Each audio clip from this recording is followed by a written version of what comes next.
What is distinctive about the fascist version of the old idea of the noble savage is its contempt for all that is reflective, critical, and pluralistic. If Riefenstahl's casebook of primitive virtue, it is hardly, as in Levi-Strauss, the intricacy and subtlety of primitive myth, social organization, or thinking that is being extolled. Riefenstahl strongly recalls fascist rhetoric when she celebrates the ways the Nuba are exalted and unified by the physical ordeals of their wrestling matches, in which the, quote, heaving and straining, end of quote, Nuba men, quote, huge muscles bulging, end of quote, throw one another to the ground, fighting not for material prizes, but, quote, for the renewal of the sacred vitality of the tribe, end of quote. Wrestling and the rituals that go with it, in Riefenstahl's account, bind the Nuba together.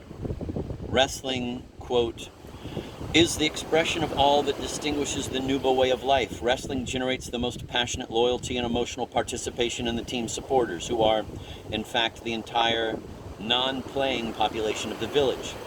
Its importance as the expression of the total outlook of the Mexican and Corango cannot be exaggerated.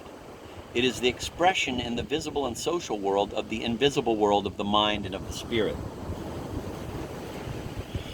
In celebrating a society where the exhibition of physical skill and courage and the victory of the stronger man over the weaker are, as she sees it, the unifying symbols of the communal culture, where success in fighting is the main aspiration of a man's life, Riefenstahl seems hardly to have modified the ideas of her Nazi films. And her portrait of the Nuba goes further than her films in evoking one aspect of the fascist ideal, a society in which women are merely breeders and helpers, excluded from all ceremonial functions, and represent a threat to the integrity and strength of men. From the spiritual Nuba point of view, by the Nuba Riefenstahl means, of course, males, contact with women is profane, but ideal society that this is supposed to be, the women know their place. Quote, the fiancés or wives of the wrestlers are as concerned as the men to avoid any intimate contact. Their pride at being the bride or wife of a strong wrestler supersedes their amorousness, end of quote. Lastly, Riefenstahl is right on target with her choice as a photographic subject of a people who, quote, look upon death as simply a matter of fate, which they do not resist or struggle against. End of quote, of a society whose most enthusiastic and lavish ceremonial is the funeral.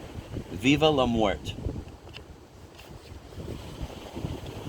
It may seem ungrateful and rancorous to refuse to cut loose the last of the Nuba from Riefenstahl's past, but there are salutary reasons, salutary lessons to be learned from the continuity of her work, as well as from that curious and implacable recent event, her rehabilitation. The careers of other artists who became fascists, such as Céline and Ben and Marinetti and Pound, not to mention those like Pabst and Pirandello and Hampson, who embraced fascism in the decline of their powers, are not instructive in a comparable way. For Riefenstahl is the only major artist who was completely identified with the Nazi era and whose work, not only during the Third Reich but 30 years after its fall, has consistently illustrated many themes of fascist aesthetics. Fascist aesthetics include but go far beyond the rather special celebration of the primitive to be found in The Last of the Nuba. More generally, they flow from and justify a preoccupation with situations of control, submissive behavior, extravagant effort, and the endurance of pain. They endorse two seemingly opposite states, egomania and servitude. The relations of domination and enslavement take the form of a characteristic pageantry. The massing of groups of people, the turning of people into things, the multiplication or replication of things, and the grouping of people, things around an all-powerful, hypnotic leader figure or force. The fascist dramaturgy centers on the orgiastic transactions between mighty forces and their puppets, uniformly garbed and shown in ever-swelling numbers. Its choreography alternates between ceaseless motion and a congealed, static, virile posing. Fascist art glorifies surrender. It exalts mindlessness. It glamorizes death.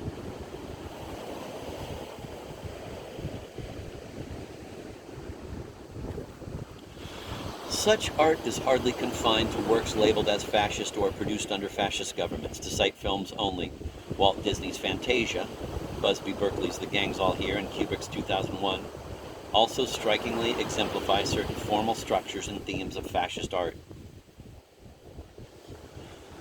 And of course, features of fascistic art proliferate in the official art of communist countries, which always presents itself under the banner of realism, while fascist art scorns realism in the name of idealism.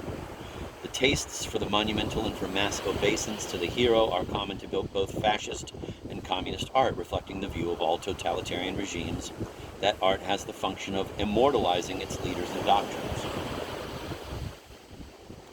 The rendering of movement in grandiose and rigid patterns is another element in common, for such choreography rehearses the very unity of the polity. The masses are made to take form, be design. Hence, mass athletic demonstrations, a choreographed display of bodies, are a valued activity in all totalitarian countries, and the art of the gymnast, so popular now in Eastern Europe, also evokes recurrent features of fascist aesthetics: the holding in or confining of force, military precision.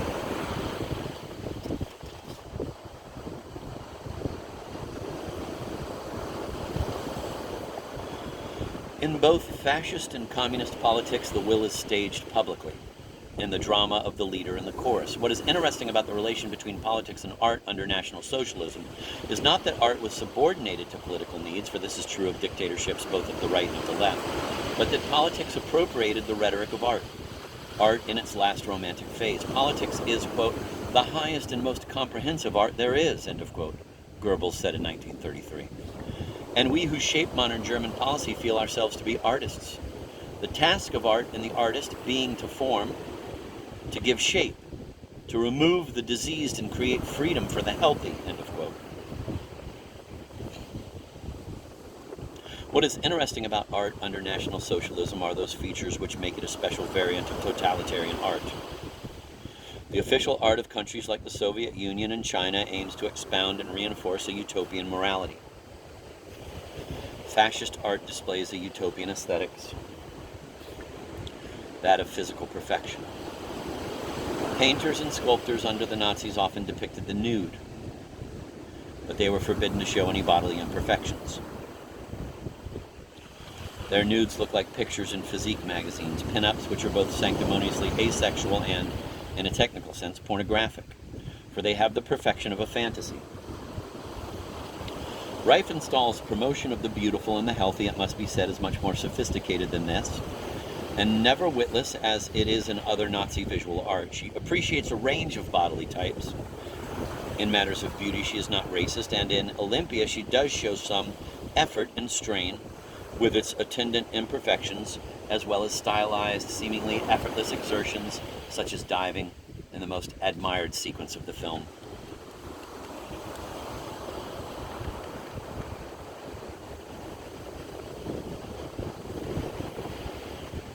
In contrast to the asexual chasteness of official communist art, Nazi art is both prurient and idealizing.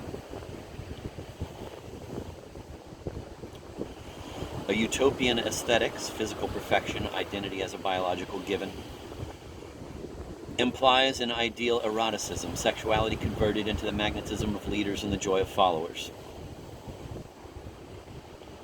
The fascist ideal is to transform sexual energy into a, quote, spiritual, end of quote, force for the benefit of the community. The erotic, that is women, is always present as a temptation, with the most admirable response being a heroic repression of the sexual impulse. Thus, Riefenstahl explains why Nuba marriages, in contrast to their splendid funerals, involve no ceremonies or feasts.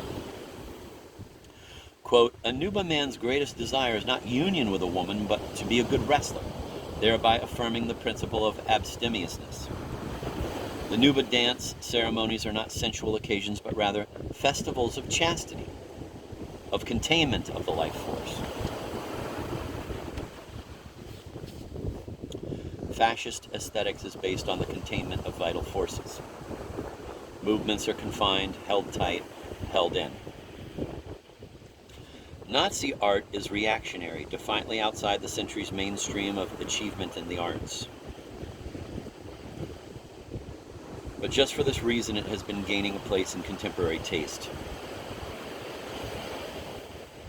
The left-wing organizers of a current exhibition of Nazi painting and sculpture, the first since the war, in Frankfurt have found, to their dismay, the attendance excessively large and hardly as serious-minded as they had hoped. Even when flanked by didactic admonitions from Brecht and by concentration camp photographs, what Nazi art reminds these crowds of is other art of the 1930s, notably Art Deco. Art Nouveau could never be a fascist style. It is rather the prototype of that art which fascism defines as decadent. The fascist style at its best is Art Deco, with its sharp lines and blunt massing of material, its petrified eroticism.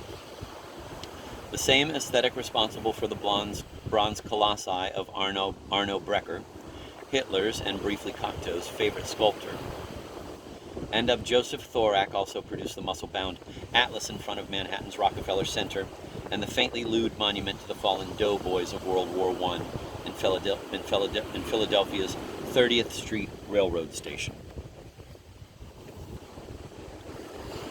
To an unsophisticated public in Germany, the appeal of Nazi art may have been that it was simple, figurative, emotional, not intellectual, a relief from the demanding complexities of modernist art. To a more sophisticated public, the appeal is partly to that avidity which is now bent on retrieving all the styles of the past, especially the most pilloried. But a revival of Nazi art, following the revivals of Art Nouveau, pre-Raphaelite painting, and Art Deco, is most unlikely. The painting and sculpture are not just sententious, they are astonishingly meager as art. But precisely these qualities invite people to look at Nazi art with knowing and sniggering detachment as a form of pop art. Riefenstahl's work is free of the amateurism and naivete one finds in other art produced in the Nazi era, but it still promotes many of the same values, and the same very modern sensibility can appreciate her as well. The ironies of pop sophistication make for a way of looking at Riefenstahl's work, in which not only its formal beauty but its political fervor are viewed as a form of aesthetic excess. And alongside this detached appreciation of Riefenstahl is a response, whether conscious or unconscious, to the subject itself, which gives her work its power.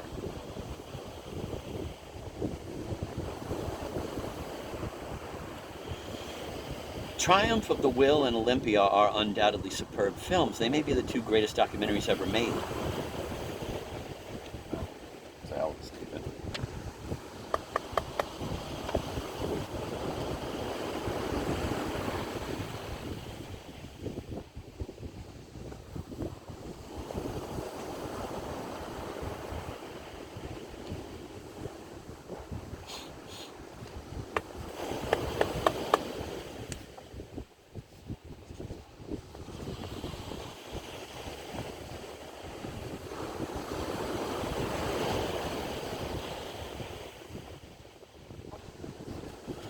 But they are not really important in the history of cinema as an art form. Nobody making films today alludes to Riefenstahl, while many filmmakers, including myself, regard Dziga Vertov as an inexhaustible provocation and source of ideas about film language.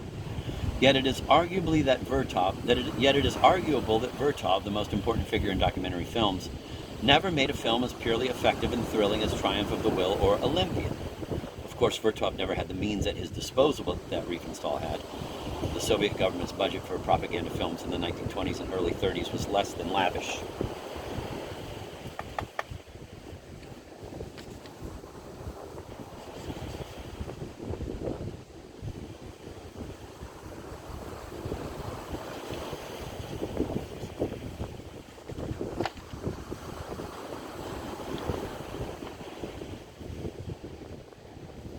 In dealing with propagandistic art on the left and on the right, a double standard prevails.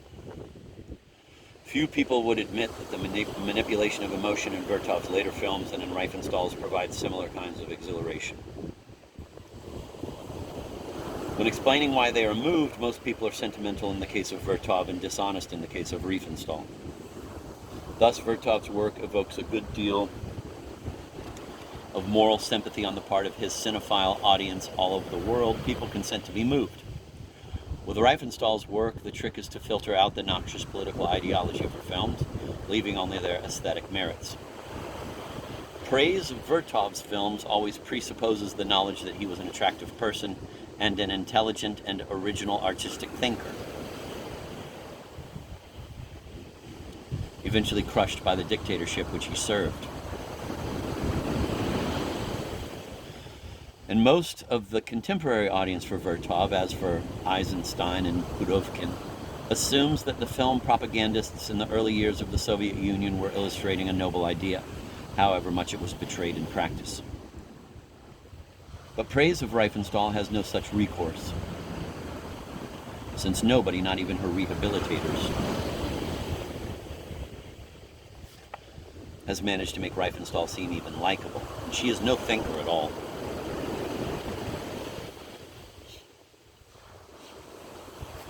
More important, it is generally thought that National Socialism stands only for brutishness and terror. But this is not true. National Socialism, more broadly fascism, also stands for an ideal, or rather ideals, that are persistent today under the other banners.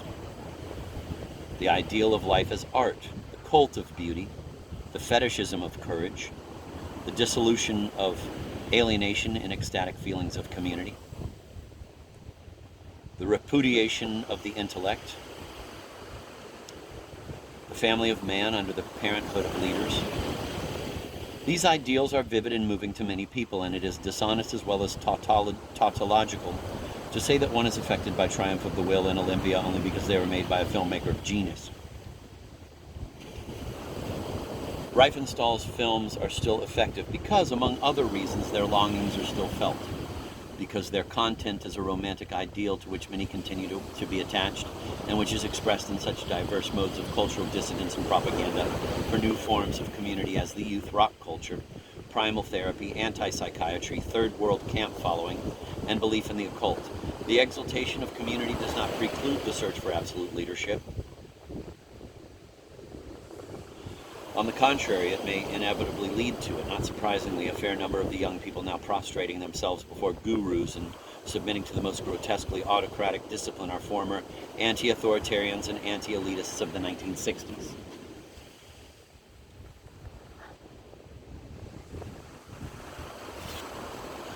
Riefenstahl's current denazification and vindication as indomitable priestess of the beautiful, as a filmmaker and now as a photographer, do not augur well for the keenness of current abilities to detect the fascist longings in our midst. Whoa. Riefenstahl is hardly the usual sort of aesthete or anthropological romantic.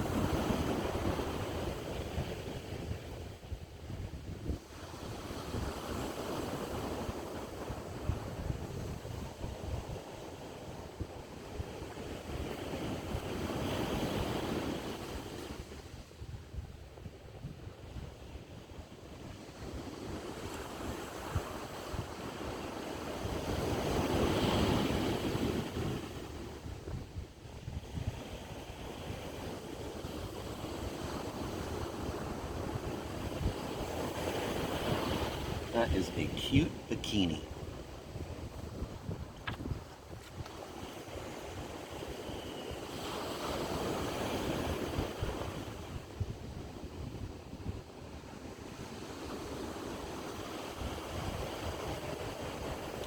Sorry, I don't want to seem like a pervert, but I don't want to be seen reading to myself either.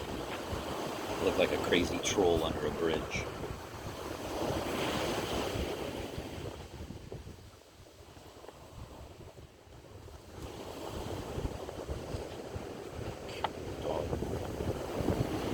Chick, cute dog.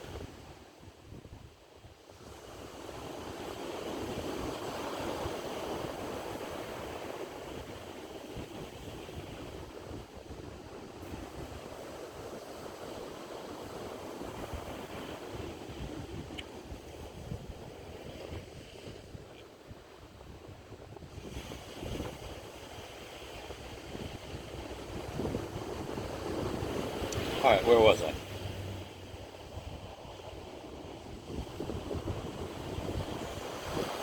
Riefenstahl's current denazification and vindication as indomitable priestess of the beautiful, as a filmmaker and now as a photographer, do not augur well for the keenness of current abilities to detect the fascist longings in our midst. Riefenstahl is hardly the usual sort of aesthete or anthropological romantic, the force of her work being precisely in the continuity of its political and aesthetic ideas. What is interesting is that this was once seen so much more clearly than it seems to be now, when people claim to be drawn to Riefenstahl's images for their beauty of composition. Without a historical perspective, such connoisseurship prepares the way for a curiously absent-minded acceptance of propaganda for all sorts of destructive feelings. Feelings whose implications people are refusing to take seriously. Somewhere, of course, everyone knows that more than beauty is at stake in art like Riefenstahl's. And so people hedge their bets, admiring this kind of art for its undoubted beauty and patronizing it for its sanctimonious promotion of the beautiful.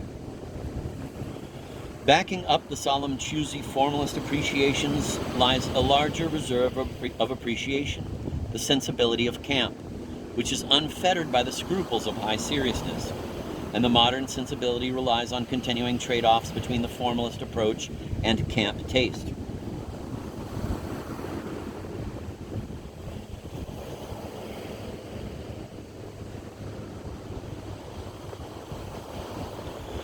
Art which evokes the themes of fascist aesthetic is popular now, and for most people it is probably no more than a variant of camp.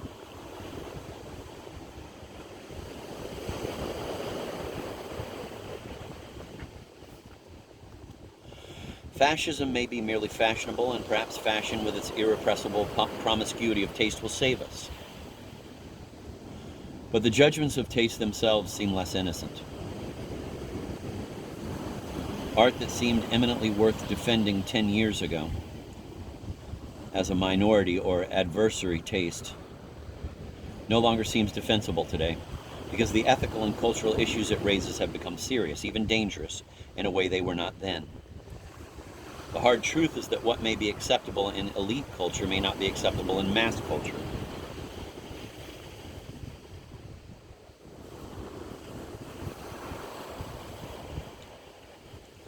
That tastes which pose only innocuous ethical issues as the property of a minority become corrupting when they become more established. Taste is context, and the context has changed.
Second exhibit. Here is a book to be purchased at airport magazine stands and in adult bookstores. A relatively cheap paperback, not an expensive coffee table item, appealing to art lovers and the bien pensant like The Last of the Nuba. Yet both books share a certain community of moral origin, a root preoccupation, the same preoccupation at different stages of evolution. The ideas that animate The Last of the Nuba being less out of the moral closet than the cruder, more efficient idea that lies behind SS Regalia. Though SS Regalia is a respectable British-made compilation with a 3-page historical preface and notes in the back, one knows that its appeal is not scholarly but sexual. The cover already makes that clear. Across the large black swastika of an SS armband is a diagonal yellow stripe which reads, "Over 100 brilliant four-color photographs, only $2.95. Exactly as a sticker with the price on it used to be affixed, part tease, part deference to censorship, on the cover of pornographic magazines, over the model's genitalia. There is a general fantasy about uniforms. They suggest community, order, identity through ranks, badges, medals, things which declare who the wearer is and what he has done, his worth is recognized. Competence, legitimate authority, the legitimate exercise of violence. But uniforms are not the same thing as photographs of uniforms, which are erotic materials, and photographs of SS uniforms are the units of a particularly powerful and widespread sexual fantasy. Why the SS? Because the SS was the ideal incarnation of fascism's overt assertion of the righteousness of violence. The right to have total power over others and to treat them as absolutely inferior. It was in the SS that this assertion seemed most complete, because they acted it out in a singularly brutal and efficient manner, and because they dramatized it by linking themselves to certain aesthetic standards. The SS was designed as an elite military community that would be not only supremely violent, but also supremely beautiful. One is not likely to come across a book called SA Regalia. The SA, whom the SS replaced, were not known for being any less brutal than their successors, but they have gone down in history as beefy, squat, beer hall types, mere brown shirts.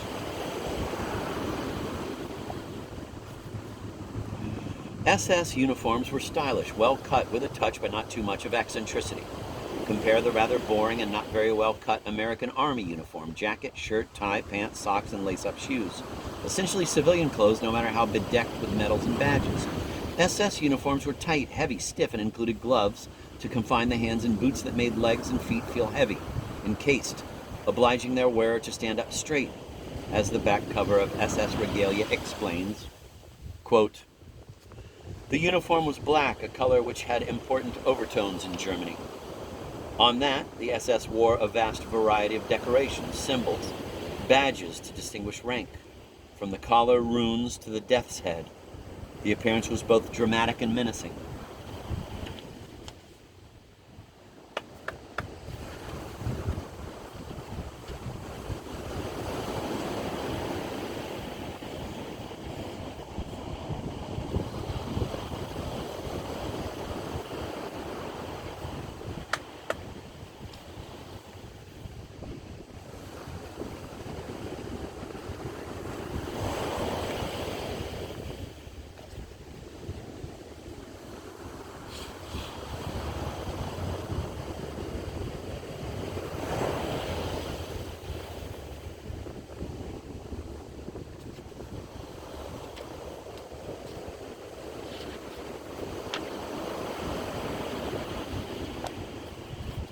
The cover's almost wistful come on does not quite prepare one for the banality of most of the photographs.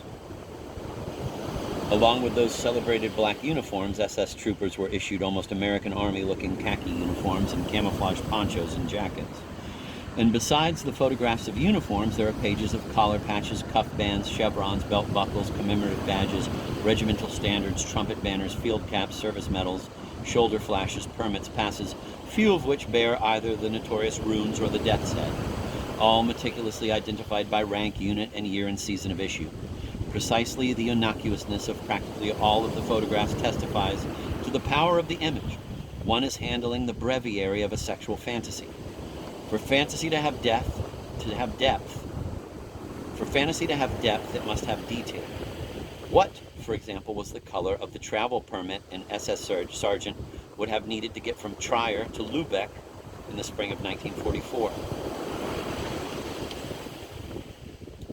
One needs all the documentary evidence.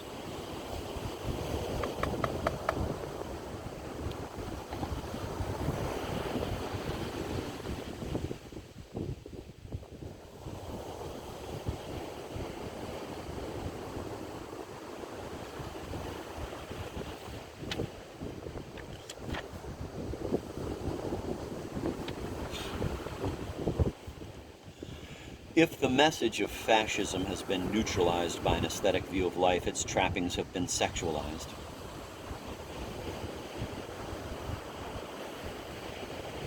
This eroticization of fascism can be remarked in such enthralling and devout manifestations as Mishima's Confessions of a Mask and Sun and Steel, and in films like Kenneth Anger's Scorpio Rising, and more recently and far less interestingly, in Visconti's The Damned and Cavani's The Night Porter.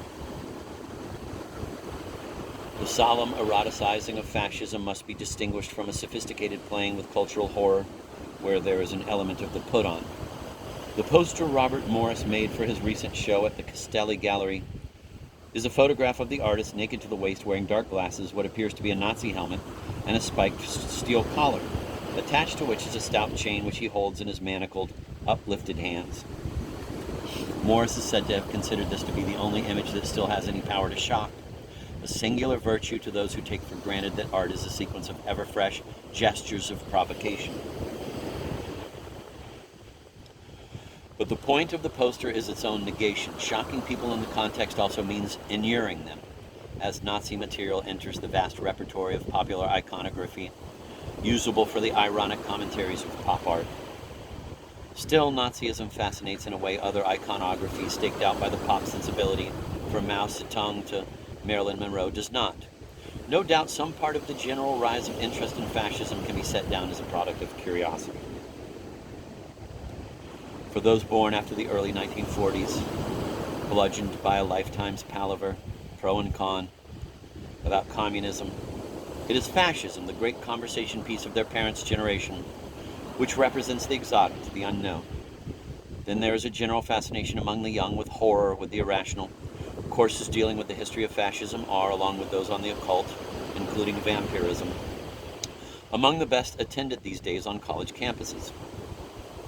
And beyond this, the definitely sexual lore of fascism, which SS regalia testifies to with unabashed plainness, seems impervious to deflation by irony or overfamiliarity.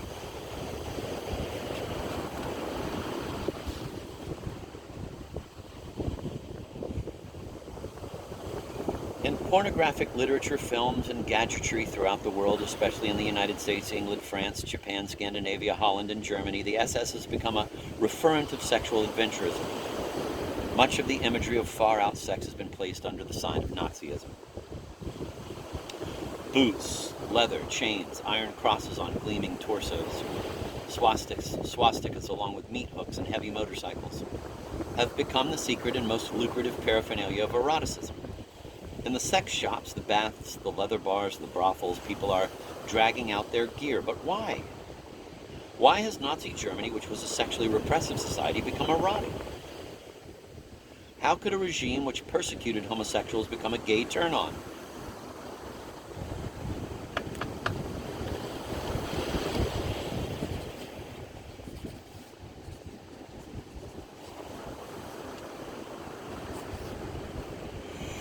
A clue lies in the predilections of the fascist leaders themselves for sexual metaphors. Like Nietzsche and Wagner, Hitler regarded leadership as sexual mastery of the, quote, feminine, end of quote, masses, as rape. The expression of the crowds in triumph of the will is one of ecstasy. The leader makes the crowd come. Left-wing movements have tended to be unisex and asexual in their imagery. Right-wing movements, however puritanical and repressive the realities they usher in, have an erotic surface. Certainly Nazism is sexier than communism, which is not to the Nazis' credit, but rather shows something of the nature and limits of the sexual imagination.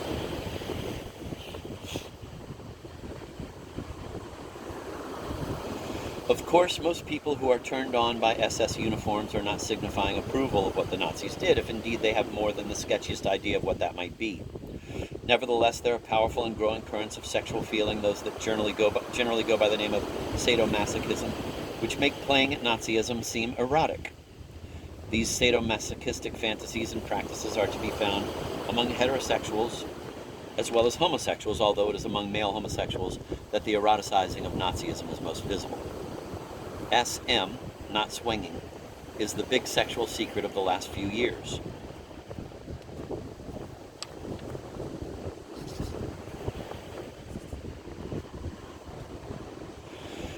Between sadomasochism and fascism, there is a natural link. Fascism is theater, as Genet said. It was Genet in his novel Funeral Rites who provided one of the first texts that showed the erotic allure fascism exercised on someone who was not a fascist. Another description is by Sartre, an unlikely candidate for these feelings himself, who may have heard about them from Genet. In La Mort dans l'Armée, 1949, the third novel in his four-part Les Chemins de la Liberté, Sartre describes one of his protagonists experiencing the entry of the German army into Paris in 1940. Quote, Daniel was not afraid. He yielded trustingly to those thousands of eyes. He thought, our conquerors, and he was supremely happy. He looked them in the eye. He feasted on their fair hair, their sunburned faces with eyes which looked like lakes of ice, their slim bodies, their incredibly long and muscular hips. He murmured, how handsome they are! Something had fallen from the sky. It was the ancient law. The society of judges had collapsed. The sentence had been obliterated. Those ghostly little khaki soldiers, the defenders of the rights of man, had been routed. An unbearable, delicious sensation spread through his body. He could hardly see properly. He repeated, gasping, as if it were butter. They're entering Paris as if it were butter. He would like to have been a woman to throw them flowers. End of quote. As is sadomasochistic sexuality, to be involved in sadomasochism is to take part in a sexual theater, staging of sexuality. Regulars of sadomasochistic sex are expert customers and choreographers as well as performers in a drama that is all the more exciting because it is forbidden to ordinary people. Sadomasochism is to sex what war is to civil life. The magnificent experience. Riefenstahl put it, quote, whatever is purely realistic, slice of life, which is average, quotidian, doesn't interest me. End of quote. As the social contract seems tame in comparison with war, so fucking and sucking come to seem merely nice and therefore unexciting. The end to which all sexual experience tends, as Batali insisted in a lifetime of writing, is defilement, blasphemy. To be nice, as to be civilized, means being alienated from this savage experience, which is entirely staged. Sadomasochism, of course, does not just mean people hurting their sexual partners, which has always occurred, and generally means men beating up women. The perennial drunken Russian peasant thrashing his wife is just doing something he feels like doing, because he is unhappy, oppressed, stupefied, and because women are handy victims. But the perennial Englishman in a brothel being whipped is recreating an experience. He is paying a whore to act out a piece of theater with him, to reenact or re-evoke the past experience of his school days or nursery, which now hold for him a huge reserve of sexual energy. Today it may be the Nazi past that people invoke, and the theatricalization of sexuality, because it is those images rather than memories from which they hope a reserve of sexual energy can be tapped. What the French call the English vice could, however, be said to be something of an artful affirmation of individuality. The playlet referred, after all, to the subject's own case history. The fad for Nazi regalia indicates something quite different, a response to an oppressive freedom of choice in sex and in other matters.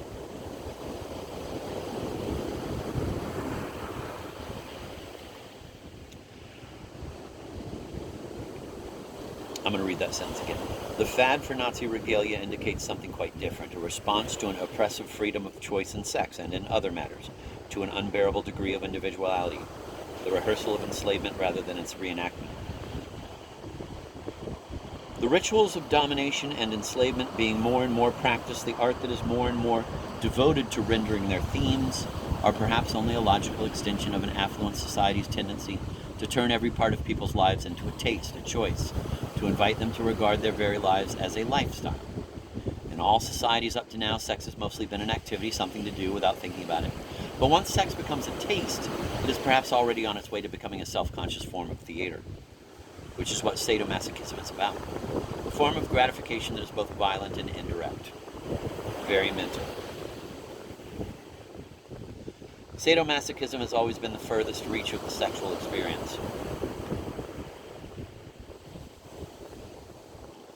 When sex becomes most purely sexual, that is, severed from personhood, from relationships, from love, it should not be surprising that it has become attached to Nazi symbolism in recent years. Never before was the relation of masters and slaves so consciously aestheticized. Saad had to make up his theater of punishment and delight from scratch, improvising the decor and costumes and blasphemous rites.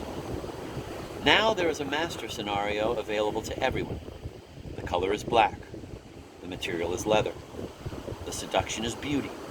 The justification is honesty. The aim is ecstasy. The fantasy is death. And it says in parentheses at the bottom 1974, but it mentions in a few pages earlier, it just mentioned, oh, no, I'm sorry, my bad. Strike all that I just said, please. That was a mistake.